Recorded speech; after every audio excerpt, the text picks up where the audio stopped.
Good morning बच्चों। आज हम नेक्स्ट टॉपिक स्टार्ट करते हैं चैप्टर 5 का कंजर्वेशन ऑफ मोमेंटम। ठीक है, पहले हमने इसके तीनों लॉज पढ़े थे, न्यूटन्स के फर्स्ट सेकंड थर्ड तीनों लॉज पढ़े हैं। तो उसमें देखो मोमेंटम आपने सेकंड लॉ में भी पढ़ा हुआ है, rate of change of momentum with respect to time is a force, है ना। F is equals to delta P upon delta t, ये आपका न्यूटन्स का सेकेंड लॉ है। ठीक है, तो यहाँ पे मोमेंटम एक नया टर्म नहीं है आपके लिए। तो अभी कंजर्वेशन ऑफ मोमेंटम में आपको क्या पढ़ना है, यहाँ पे सबसे पहले हम एज्यूम करते हैं या कंसिडर करते हैं कि कोई भी एक सिस्टम है हमारा जिसके ऊपर नेट फोर्स का मतलब है नेट एक्सटर्नल फोर्स जो है वो क्या है, ज़ीरो है। ठीक है, it means no external force acting on a system. Suppose आपका एक एग्जाम्पल लेते हैं जो आपकी एनसीईआरटी में है। गन दिया हुआ है आपको, हाँ ठीक है, ये गन है। तो इसमें से आपकी बुलेट्स निकल रही हैं गन से। ठीक है, इसका ट्रिगर बना देते हैं। तो यहाँ पे देखो गन ने शूट किया बुलेट को। ठीक है, तो यहाँ पे ये आपकी बुलेट हो गई, ये गन हो गई। अब देखो जब गन से फोर्स लगी बुलेट पे, तो बुलेट जो है ये इस डायरेक्शन में जाएगी, है ना। तो मीन्स हम कह सकते हैं कि फोर्स क्या हो गई, मतलब राइट हैंड साइड के लिए साइड आपका फोर्स लग रहा है। बट अब देखो जब ये बुलेट जो है गन से निकल रही है, तो कुछ ना कुछ ये फोर्स गन के ऊपर भी लगा रही है निकलते टाइम। जब भी हम गन से शूट करते हैं तो हमारा हाथ हल्का सा पीछे की साइड आता है। ठीक है, ये शूट करने के बाद जो गन है वो भी हमारे हाथ पे उल्टा फोर्स लगाती है। वो फोर्स कहाँ से आई है, बुलेट से आई है। तो मीन्स बुलेट भी कुछ ना कुछ फोर्स लगा रही है गन के ऊपर। तो और वो फोर्स कौन सी डायरेक्शन में होगी, अपोजिट डायरेक्शन में होगी। ठीक है, और यहाँ पे सपोज कि स्पीड ऑफ बुलेट जो है कितनी स्पीड से निकली है, v स्पीड से, और स्पीड ऑफ गन जो है वो u है। ठीक है, तो यहाँ पे देखो अब आप कह सकते हो कि थर्ड लॉ से भी लीड कर रहा है ये वाला टॉपिक आपका जो कंजर्वेशन ऑफ मोमेंटम है। It leads by second and third law. Second law से अभी देखते हैं कैसे। थर्ड लॉ से आपको साफ साफ पता चल रहा है यहाँ पे इक्वल एंड अपोजिट फोर्सेस लग रही हैं। ठीक है, तो अब देखो जब यहाँ पे कुछ स्पीड से ये जो बुलेट निकली, तो इसके स्पीड में कुछ ना कुछ चेंज आया जब तक वो टारगेट पे अपना हिट करेगी। तो मोमेंटम क्या होता है आपका, मास इनटू वेलोसिटी। अगर यहाँ पे वेलोसिटी में चेंज आ रहा है, it means there is a change in its momentum also. ठीक है, तो यहाँ पे क्या हो गया, डेल्टा पी भी आएगा, मोमेंटम में भी कुछ ना कुछ चेंज हो रहा है। जैसे इसके ऊपर फोर्स अप्लाई हुई तो उसने क्या करा, उसकी मोमेंटम में चेंज किया। सेम ऐसे ही जब बैकवर्ड फोर्स लगी यू, जिसको कि हम रिकॉइल स्पीड भी बोलते हैं, यू को रिकॉइल का मतलब है कि जब बुलेट से जो फोर्स गन के ऊपर लग रही है, ठीक है, जो उस टाइम पे जो गन है वो बैकवर्ड पोजीशन में मूव हुई with a speed u which is known as recoil speed. Recoil means वो ऐसे टर्न कर रही है। ठीक है, तो यहाँ पे भी उसके मोमेंटम में कुछ ना कुछ चेंज आएगा गन के। तो अब देखो यहाँ से हम कह सकते हैं कि सेकेंड और थर्ड लॉ हमें इसमें दोनों की दोनों ही इंट्रोड्यूस करने पड़ेंगे। तो अब यहाँ पे हम एक चीज़ कंसिडर कर रहे हैं कि नेट फोर्स जो है वो क्या है, ज़ीरो है। ठीक है, नेट फोर्स ज़ीरो है, इट मीन्स फोर्स क्या होता है, delta P upon delta T. Change in momentum भी ज़ीरो हो जाएगा, और मोमेंटम में कोई चेंज नहीं हो रहा, it means momentum is conserved.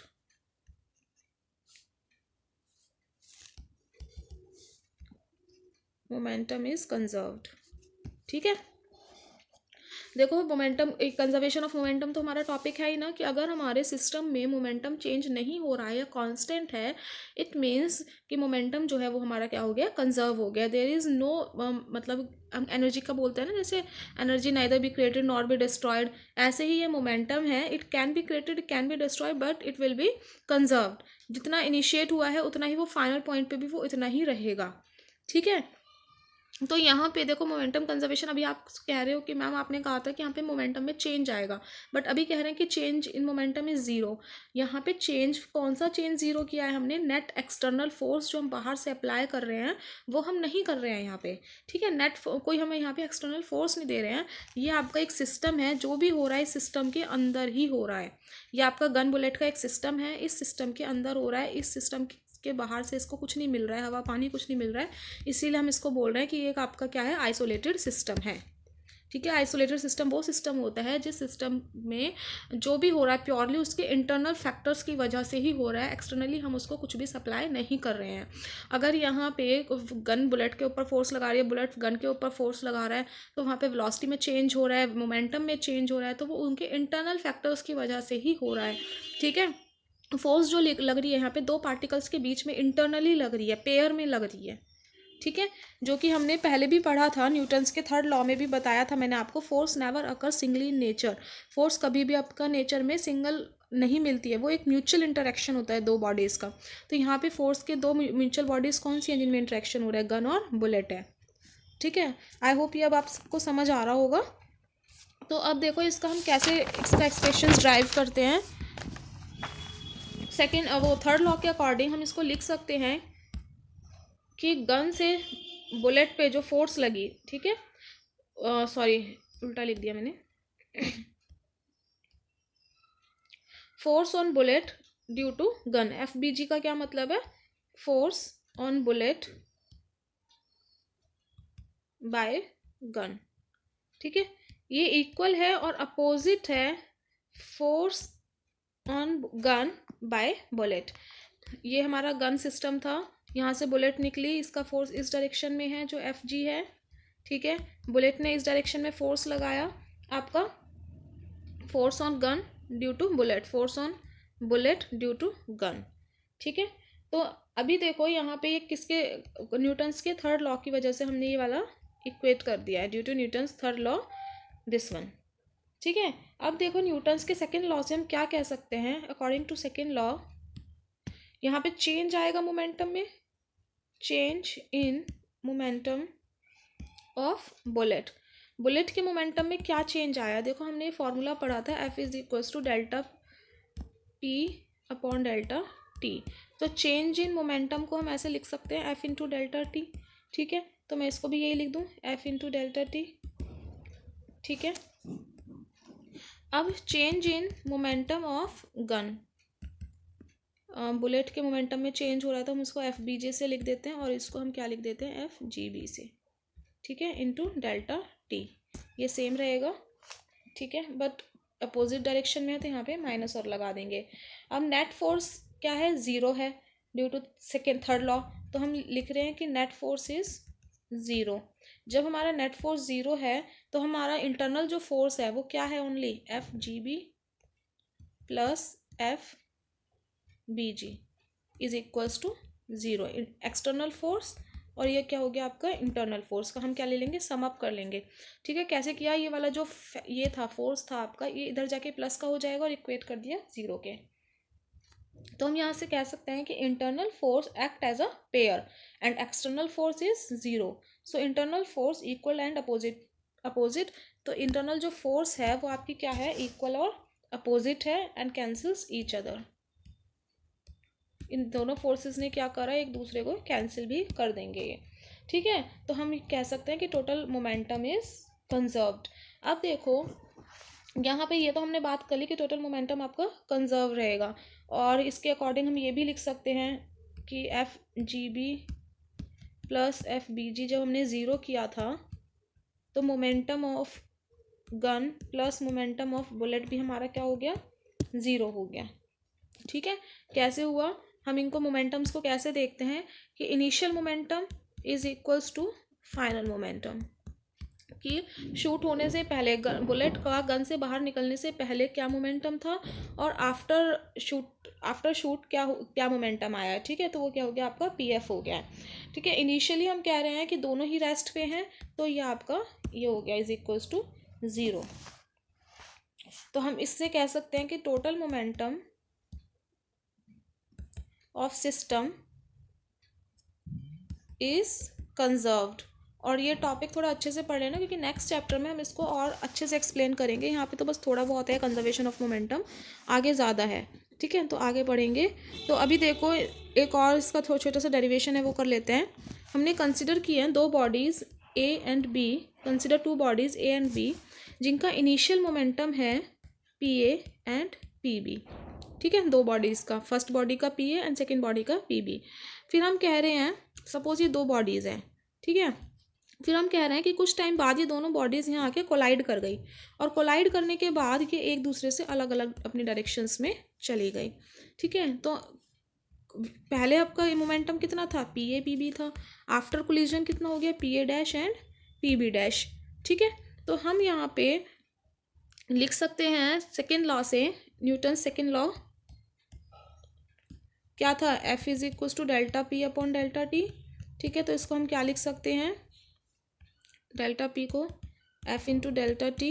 For the first body हम इसको लिखेंगे force on A due to B. अब देखो जो ये दो पार्टिकल्स यहाँ पे जा रहे हैं, तो इनकी वजह से ए, जो ए बॉडी है ये ए है और ये बी है, ए के ऊपर बी की वजह से कुछ ना कुछ फोर्स लग रही होगी।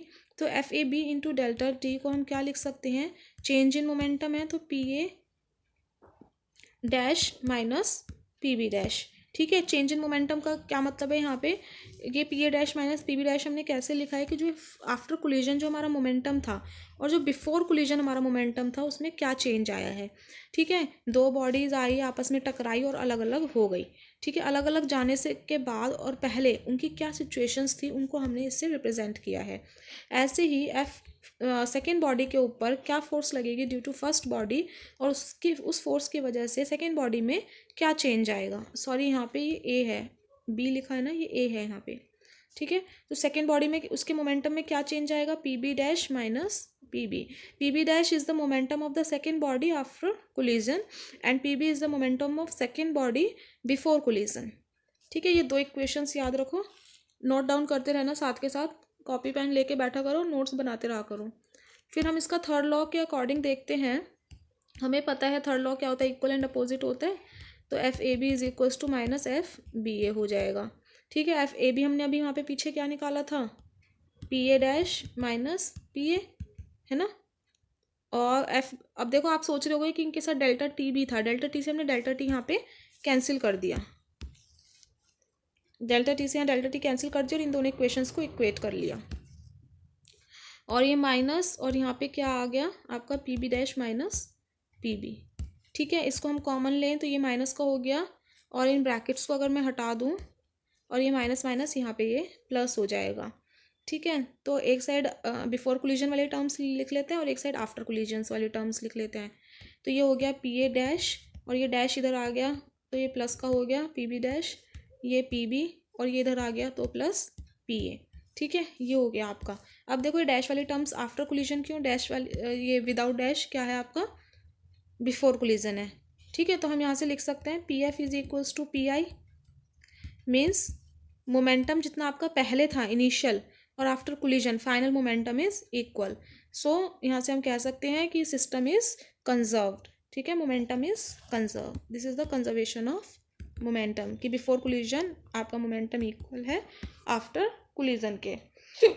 ठीक है, और ये जो है पीछे मैंने आपको जो भी कोलिजन करके दिखाया था ये दो बॉडीज़ का, ये कोलिजन जो है ये दो तरह से होता है, एक होता है इलास्टिक और एक होता है इन इलास्टिक कोलिजन, जो कि हम नेक्स्ट चैप्टर में पढ़ेंगे, इलास्टिक एंड इन इलास्टिक।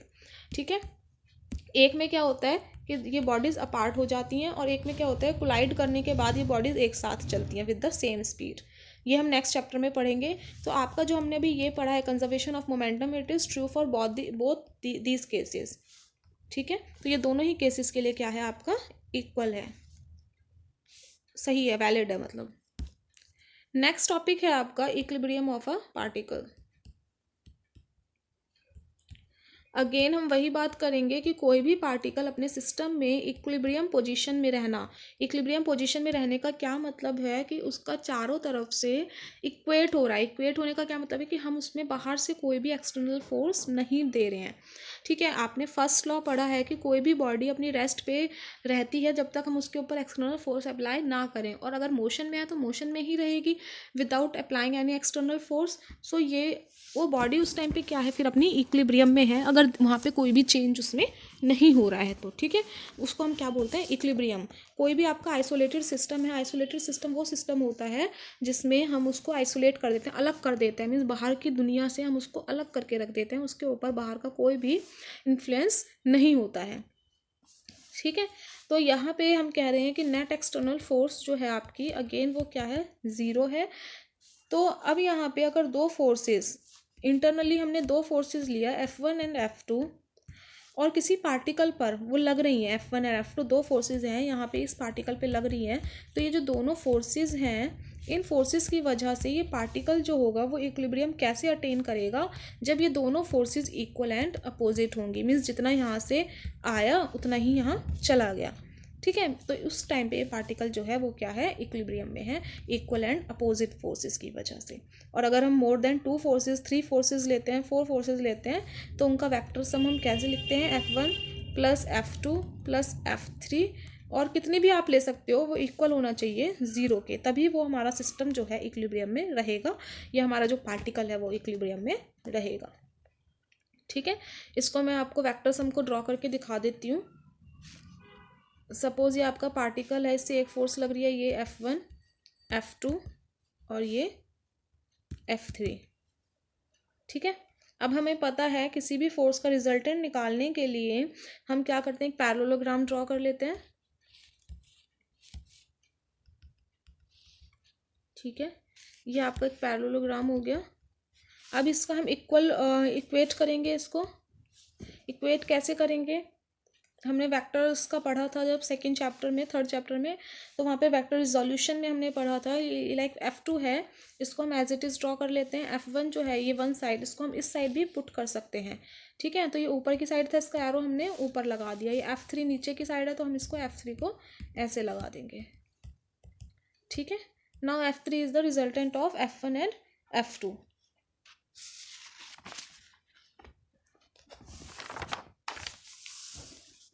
ठीक है। और अब इनको हम वेक्टर्स को इनके कंपोनेंट्स की टर्म्स में कैसे लिखते हैं, एक्स वाई और जेड की टर्म्स में। 3 वेक्टर्स हैं यहाँ पे, F1 F2 F3, और जो ये 2 हैं F1 एंड F2 है, these are the sum of F3 equal and opposite to the third force F3। तो इसको हम लिखेंगे आपका F1x प्लस F2x। अब देखो इनके ऊपर वेक्टर्स नहीं लगेंगे क्योंकि हम इनको रिजॉल्व कर रहे हैं। जब हम वेक्टर्स को रिजॉल्व करते हैं तो उसके ऊपर वेक्टर का सिंबल एरो जो हम लगाते हैं वो नहीं आता है, ठीक है। F1y plus F2y means first force in the X Y Z direction, वो एक्स डायरेक्शन में लिख लिया हमने पहले तीनों फोर्सेस को, फिर तीनों फोर्सेस को हमने वाई डायरेक्शन में लिखा, फिर इन तीनों फोर्सेस को हमने जेड डायरेक्शन में लिखा, ठीक है। Now all these 3 forces in all the 3 components, ठीक है। 3 फोर्सेस के 3 कंपोनेंट्स जो हैं वो सब किस में है, इक्विलिब्रियम में है। It means particle is in equilibrium. यहाँ पे कोई भी एक पार्टिकल रखा हुआ था, ये वाई डायरेक्शन में भी था, ये जेड डायरेक्शन में, एक्स डायरेक्शन में भी था, ये जेड में भी था, और इसके ऊपर 3 फोर्सेज अप्लाई हो रही थी, तो हमने इसको 9 कंपोनेंट्स में रिजॉल्व कर दिया, ठीक है। अब देखो इसमें आपको नेक्स्ट टॉपिक पढ़ना है कि कुछ फोर्सेस पढ़नी है आपको इसमें, ठीक है। Forces in mechanics. मैकेनिक्स में फोर्सेस का मतलब होता है कि जो फिजिक्स का एक इम्पॉर्टेंट पार्ट होता है मैकेनिक्स। मैकेनिक्स में जब फोर्सेस की बात होती है तो वो फोर्सेस आपकी सारी कौन सी होती हैं, कॉन्टैक्ट फोर्सेस होती हैं, ठीक है। इन्हीं कॉन्टैक्ट फोर्सेस में फर्स्ट फोर्स आपको पढ़नी है स्प्रिंग फोर्स। स्प्रिंग के ऊपर कोई फोर्स लग रही है या फिर स्प्रिंग की वजह से कहीं फोर्स लग रही है। अगर स्प्रिंग पे कहीं फोर्स लगाते हैं, आपने बचपन में भी स्प्रिंग देखी होगी, पहले पेन वगैरह भी आते थे स्प्रिंग वाले, जिनकी जो रिफिल होती थी उसमें पीछे पेन होते, उसमें स्प्रिंग होती थी, और आपने स्प्रिंग बहुत सारी जगह देखी होंगी, इस टाइप से होती है ना, जिनको हम हाथ से ऐसे कंप्रेस भी करते हैं, फिर छोड़ देते हैं तो ये अपने आप इलोंगेट भी हो जाती हैं। जितनी भी बार हम स्प्रिंग को कंप्रेस करते हैं या फिर इलोंगेट करते हैं, तो उतनी ही बार उसके जो साइज़ होता है स्प्रिंग का एक्स, उसमें क्या आता है, चेंज आता है, ठीक है। जैसे कि आपके हाथ में रबर बैंड है सपोज, जो आप अपने पॉनी में लगाते हैं ना, पॉनी टेल में रबर बैंड, तो अगर उस रबर बैंड को आप स्ट्रेच करें तो उसमें उसकी जो एक्चुअल लेंथ है उसमें कुछ ना कुछ चेंज जरूर आता है। Sometime it will be observable और sometime it will not be observable, ठीक है। ऑब्जर्वेबल क्यों ऑब्जर्वेबल नहीं होता है वो, क्योंकि उसमें बहुत ही स्मॉल चेंज आता है, और जब उस रबर को आप बार बार खींचते रहेंगे 5-7 मिनट तक, तब आपको वो बहुत बड़ी भी होती हुई दिखाई देने लग जाएगी, ठीक है। तो यहाँ पे जो फोर्स होती है स्प्रिंग के अंदर, या फिर हम स्प्रिंग के ऊपर अप्लाई करते हैं, उस फोर्स को हम क्या बोलते हैं, Fs लिखते हैं, स्प्रिंग फोर्स, ठीक है। और it is directly proportional to the change in its length. Spring की लेंथ में चेंज आना ड्यू टू कंप्रेशन कंप्रेस करते हैं मीन्स उसके को पुश करते हैं, स्प्रिंग को दबाते हैं, और due to elongation, elongation means खींचना, पुल करना। पुश और पुल दो फोर्सेस आपने पढ़ी हुई हैं ये, है ना, स्टार्टिंग में सेवन्थ एट्थ में, जहाँ से भी आपका फोर्स चैप्टर स्टार्ट होता है वहीं पे। तो F S is the spring force which is directly proportional to the change in its length. ठीक है, अब ये जो प्रोपोर्शनैलिटी का सिंबल होता है इसको हम इक्वेट करते हैं इक्वल से, और यहाँ से कांस्टेंट आता है माइनस के डेल्टा एक्स। माइनस के का क्या मतलब है, जिस भी डायरेक्शन में आप खींचोगे स्प्रिंग को, उससे अपोजिट डायरेक्शन में फोर्स जो है वो रिस्टोर होती है। It is the restoring force. ठीक है, फोर्स कैसे रिस्टोर होती है, देखो यहाँ पे स्प्रिंग है, ये इस स्प्रिंग को आपने खींचा, ठीक है, इसकी कुछ ना कुछ इसमें चेंज आया लेंथ में। जिस टाइम आपने इसको खींचा इस डायरेक्शन में, यहाँ पे चेंज आया, तो उससे अपोजिट डायरेक्शन में स्प्रिंग भी अपने आप को खींचना चाहेगी। क्या ऐसा होता है कि जब आप स्प्रिंग को खींचते हो तो सिर्फ आप ही स्प्रिंग को खींचते हो, आप ही उसके ऊपर फोर्स लगाते हो, स्प्रिंग भी आपके हाथ पे कुछ ना कुछ फोर्स लगाती है, तभी तो आपको वो थोड़ा टाइट फील होता है, आपको उसमें खींचने में अपनी एनर्जी लगानी पड़ती है ना। अगर स्प्रिंग अपना कोई भी फोर्स नहीं लगाएगी, वो फोर्सलेस हो जाएगी, तो आप बहुत ईजिली उसको खींच पाएंगे, और आप एक ही बार में उस स्प्रिंग के इन सारे जो ये कर्ल्स हैं इनको स्ट्रेट कर देंगे। ठीक है, ऐसा नहीं होता बट, है ना, पॉसिबल ही नहीं है। तो जो स्प्रिंग के कर्व्स बने हुए हैं ये किसकी वजह से है, ये स्प्रिंग की खुद की फोर्स की वजह से है, जिसको हम रिस्टोरिंग फोर्स भी बोलते हैं। जब हम इसके ऊपर कोई भी फोर्स अप्लाई करते हैं तो स्प्रिंग की रिस्टोरिंग फोर्स की वजह से ही वो स्प्रिंग दोबारा अपनी उसी डायरेक्शन में चली जाती है, अपने उसी शेप में आ जाती है। ठीक है, और वो जो रिस्टोरिंग फोर्स होती है स्प्रिंग की, वो हमेशा अपोजिट होती है, due to opposite, equal and opposite force होती है ऑफ द एक्सटर्नल फोर्स जो हम यहाँ से अप्लाई कर रहे हैं। हम यहाँ से खींच रहे हैं स्प्रिंग को, बट स्प्रिंग अपने आप को अपोजिट डायरेक्शन में खींचती है। ठीक है, बट हमारी फोर्स जो होती है, ऑब्वियस सी बात है, स्प्रिंग की फोर्स से थोड़ी सी ज़्यादा होती है, इसीलिए वो खिंच पाती है और उसमें चेंज आता है उसकी लेंथ में। तो this is the formula for the spring force, Fs is equals to minus k delta x. K is the force constant, minus shows the opposite direction of the spring force to the elongation। जिस भी direction में spring को खींचा जाता है उससे opposite direction में उसका क्या होता है, फोर्स अप्लाई होता, फोर्स लगती है स्प्रिंग की खुद की। अगर हम स्प्रिंग को कंप्रेस कर रहे हैं, ठीक है, ये तो इलोंगेशन की बात हो गई, ये स्प्रिंग है, मैंने स्प्रिंग को कंप्रेस कर दिया, पुश कर दिया, ठीक है, तो ये जो स्प्रिंग को मैंने कंप्रेस किया मीन्स हमने इस डायरेक्शन में फोर्स लगाई, तो इसके जो चेंज आएगी लेंथ में वो डेल्टा एक्स इस डायरेक्शन में आएगी। बट स्प्रिंग अपनी ओरिजिनल डायरेक्शन में आना, ओरिजिनल शेप में आना चाहेगी, तो स्प्रिंग कौन सी डायरेक्शन में फोर्स लगाएगी, उसके अपोजिट डायरेक्शन में, इस डायरेक्शन में स्प्रिंग अपना फोर्स लगाएगी। ठीक है, तो इसीलिए जो स्प्रिंग फोर्स है it is always equal and opposite to the external force. ठीक है, और ये जो फॉर्मूला था F S is equals to minus के delta x, this is given by Hooke's, एक साइंटिस्ट थे हुक्स, तो इसीलिए इस फॉर्मूले का नाम रख दिया था हुक्स लॉ। ये याद रखना बहुत ही इंपॉर्टेंट है, हुक्स लॉ, जो कि आप सेकेंड सेमेस्टर के सिलेबस में पढ़ेंगे। F is equals to minus के डेल्टा एक्स, हुक्स लॉ। ठीक है, और इसका एक दो एग्जाम्पल्स कह लो या न्यूमेरिकल्स कह लो, जिसकी हेल्प से आपको, जिससे आपको और क्लियर हो जाएगा। सपोज मैंने दो मासेस हैं एम एंड एम, ठीक है, M1 एंड M2 लिख लेते हैं। इन दोनों मासेस को एक सेम स्प्रिंग से कनेक्ट किया हुआ है। अब मैंने क्या करा, इस M1 मास को मैं इस डायरेक्शन में फोर्स लगा के खींच रही हूँ, और इसका चेंज आया x1। ठीक है, यहाँ M2 को, अच्छा ये M2 था, ये M1 है, M1 को मैं इस डायरेक्शन में खींच रही हूँ, ठीक है, और इसमें चेंज आया x2 इसकी लेंथ में। अब देखो जब मैं इसको इस डायरेक्शन में खींचूंगी इस M1 को, तो यहाँ पे जो फोर्स है स्प्रिंग फोर्स, क्योंकि ये दोनों एक ही फोर्स से कनेक्टेड, एक ही स्प्रिंग से कनेक्टेड हैं, तो यहाँ पे जो फोर्स होगी वो इस डायरेक्शन में होगी M1 की वजह से। अब जो ये वाली मास को जब मैं खींच रही हूँ इसको, तो इसकी वजह से डायरेक्शन क्या होगी, ये होगी Fs दोनों की। ठीक है, अब आप ये मत सोचना कि हमने इसको Fs1 क्यों नहीं लिखा और Fs2 क्यों नहीं लिखा, क्योंकि कोई भी स्प्रिंग हो, स्लोप हो, स्ट्रिंग हो, कुछ भी हो, ठीक है, उसमें हमेशा अगर सेम स्ट्रिंग है, सेम स्प्रिंग है, तो हमेशा जो उनकी फोर्स होगी, मैंने आपको लास्ट टाइम एक टेंशन वाला टॉपिक भी पढ़ाया था, उसमें जो भी टेंशन अप्लाई होती थी सेम स्ट्रिंग में वो हमेशा इक्वल होती थी। तो यहाँ पे भी अगर स्प्रिंग सेम है तो उनकी फोर्स भी क्या होगी, सेम होगी। तो स्प्रिंग फोर्स एफ को मैं लिख सकती हूँ के, ठीक है, देखो ये इक्वल एंड अपोजिट है के, और यहाँ पे जो जितनी फोर्स लग रही है वो क्या होगी, के x1 plus x2। x1 plus x2 क्यों होगी, अगर आप इसको इस डायरेक्शन में खींच रहे हो और यहाँ से भी तो इसमें ये वाला जो है ये इस डायरेक्शन में खींच रहा है, तो मीन्स इलोंगेशन तो दोनों साइड से हो रहा है ना, चेंज तो दोनों साइड ही आ रहा है लेंथ में, तो इसलिए हमने उस चेंज को क्या कर दिया, प्लस कर दिया, x1 प्लस x2 हो जाएगा। यहाँ पे भी आप इस साइड भी अगर आप फोर्स ऑब्जर्व करें, नोट करें, तो ये भी x1 प्लस x2 हो जाएगा। ठीक है, तो यहाँ स्प्रिंग फोर्स क्या हो गई आपकी, x1 प्लस x2 हो गई, जब हम इनको अपोजिट डायरेक्शन में खींच रहे हैं। अगर सपोज करो इन्हीं मासेस को m1 और m2 को एक स्प्रिंग से हम सेम डायरेक्शन में खींच रहे हैं, सपोज इसी डायरेक्शन में मैं खींच रही हूँ, m1 को भी मैंने इसी डायरेक्शन में खींचा और m2 को भी मैंने इसी डायरेक्शन में खींचा, तो यहाँ पे नेट इलोंगेशन, वो नेट फोर्स कितना होगा। अब देखो अगर सेम डायरेक्शन में खींच रही हूँ मैं इन दोनों मासेस को, तो अगर मैंने m2 को हिलाया, m2 को हिलाने की वजह से m1 अपने आप डिस्प्लेस हो जाएगा। अगर मान लो यहाँ m1 आ गया और यहाँ m2 आ गया और नेट वो स्प्रिंग के बीच में same as it is connected है, तो इनमें तो डिस्प्लेसमेंट होएगा ही नहीं ना, डिस्प्लेसमेंट तो होगा बट चेंज नहीं होगा लेंथ में। क्यों, जैसे जैसे आप m2 को खींचोगे वैसे वैसे m1 भी खींचता चला जाएगा।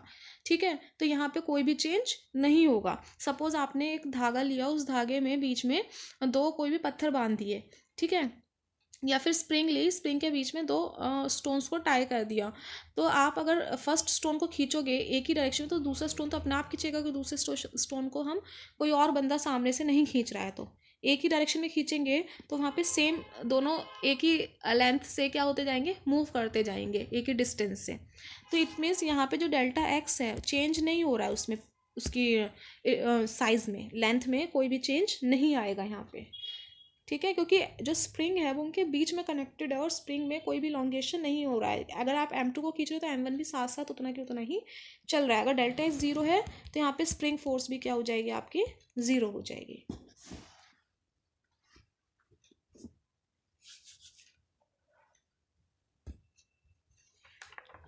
तो इसका एक न्यूमेरिकल और करा देती हूँ मैं, जिससे आपको और अच्छे से क्लियर हो जाएगा ये।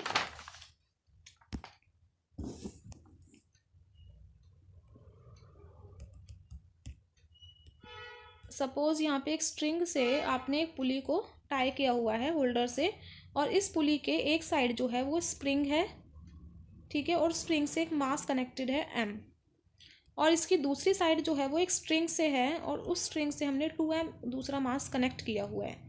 ठीक है, स्प्रिंग का स्प्रिंग कांस्टेंट है k। अब देखो हम ऐसे क्वेश्चंस में सबसे पहले क्या करेंगे, इस स्प्रिंग की हमें फोर्स निकालनी है, इलोंगेशन निकालना है कि इस मास को हमने अगर स्प्रिंग से लटकाया है तो स्प्रिंग तो खुलने लग जाएगी ना, उसकी लेंथ में कुछ ना कुछ चेंज आएगा।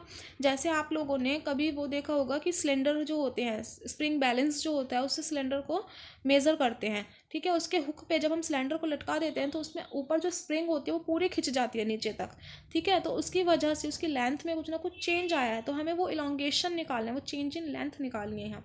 अब इसमें चेंज को कैसे निकालेंगे, हम इसको पहले रिप्लेस कर लेते हैं स्ट्रिंग से ही।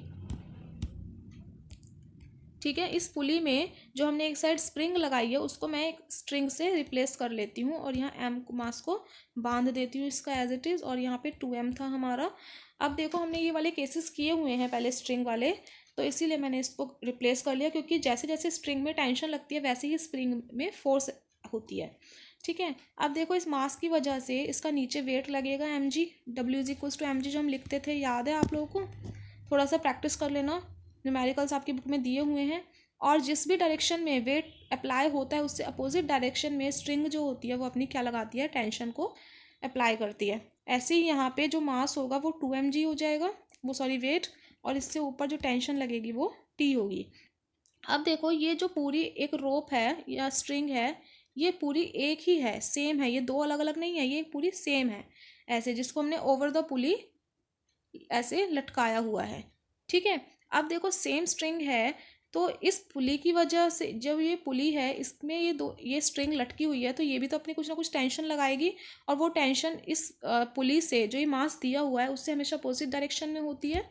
ठीक है, तो अपोजिट डायरेक्शन में होगी तो ये नीचे की साइड आएगी टेंशन, सेम टेंशन नीचे की साइड भी आएगी आपकी। ठीक है, अब ये जो ऊपर स्ट्रिंग है इसकी टेंशन अलग होगी, क्यों? क्योंकि ये नीचे वाली स्ट्रिंग से अलग है। ठीक है, ये दो हैं, तो हम इसको कैसे लिखेंगे? देखो, अब यहाँ पे एक चीज़ और बतानी है मेरे को कि जो सेकंड मास है आपका ये ग्रेटर है than the first mass, twice है, तो इसीलिए जो एक्सीलरेशन होगा वो डाउनवर्ड्स होगा। वो डाउनवर्ड्स होगा तो यहाँ से एक्सीलरेशन ऊपर की तरफ आएगा, तभी तो ये पूरा ऐसे घूम के आएगा नीचे की तरफ एक्सीलरेशन। ठीक है, और हमें पता है कि जो डाउनवर्ड एक्सीलरेशन होता है इट मीन्स एक्सीलरेशन उस टाइम क्या हो रहा है, रिटार्डेशन हो रही है, वहाँ पे तो नेगेटिव होगा, और positive acceleration means upward direction में जा रहा है वो ऊपर की तरफ। ठीक है, अब देखो नेगेटिव एक्सीलरेशन ज़्यादा है, डाउनवर्ड वाला ज़्यादा है, तो जो हमारी नेट फोर्स लग रही है वो कहाँ पे लग रही है? नीचे की तरफ ही लग रही है। ठीक है, तो जो सेकंड मास के लिए हम अब इक्वेशंस को बनाना शुरू करते हैं। पहले हम सेकंड मास के लिए लिख लेते हैं। सेकंड मास के लिए टेंशन इज इक्वल, हम ऐसे लिखते थे W is equals to T या T is equals to mg, ऐसे करके हमने पहले लिखा हुआ है। तो T is equals to mg का क्या आएगा यहाँ पे? ट्वाइस ऑफ mg, और एक्सीलरेशन का भी आ रहा है, तो यहाँ पे भी फोर्स लग रही है हमारी, तो वो क्या हो जाएगी? नेगेटिव है, तो माइनस ma। अब ये मत सोचना कि ये कैसे आया ma नहीं होगा, सॉरी 2ma होगा, क्योंकि 2m दिया है इस वाले मास का। ठीक है, देखो हमें पता है, हमने पढ़ा था कि फोर्स जो इक्वल होती है वो टेंशन के होती है। ठीक है, और हमने ये भी पढ़ा था W इज इक्वल्स टू ये। ठीक है, तो यहाँ पे जो WmG है तो फोर्स के इक्वल हो गया mg, और टेंशन के इक्वल हो गया mg। ठीक है, तो यहीं से ऐसे ही हमने इसको इक्वेट किया, ये हमारी एक इक्वेशन हो गई। अब फर्स्ट मास के लिए हम इस सेम इक्वेशन को कैसे लिखेंगे? T is equals to mg, अब ये एक एक्सेलरेशन जा रहा है ऊपर की तरफ, प्लस ma। अब इन दोनों को सॉल्व करते हैं, यहाँ पे माइनस लगा देती हूँ, यहाँ भी माइनस, और यहाँ भी आ गया आपका माइनस, T से T कैंसिल हो गया, और यहाँ ज़ीरो आ गया, इधर क्या आ गया? 2mg minus mg is mg, minus minus plus, और ये क्या हो गया? 3ma, बट साइन किसका आता है? माइनस का ही आता है, तो 3ma is equals to mg, हम इसको लिख सकते हैं, m से m कैंसिल हो गया, और जो आपका यहाँ पे a है वो क्या हो गया? g/3। ठीक है, यहाँ से एक्सीलरेशन आ गया आपका g/3। इस एक्सीलरेशन को आप किसी भी एक इक्वेशन में, सपोज इसमें पुट कर दिया मैंने, यहाँ से थोड़ा सा रब कर लेती हूँ क्योंकि नेक्स्ट पे जाएंगे तो कभी आपको समझ ना आए।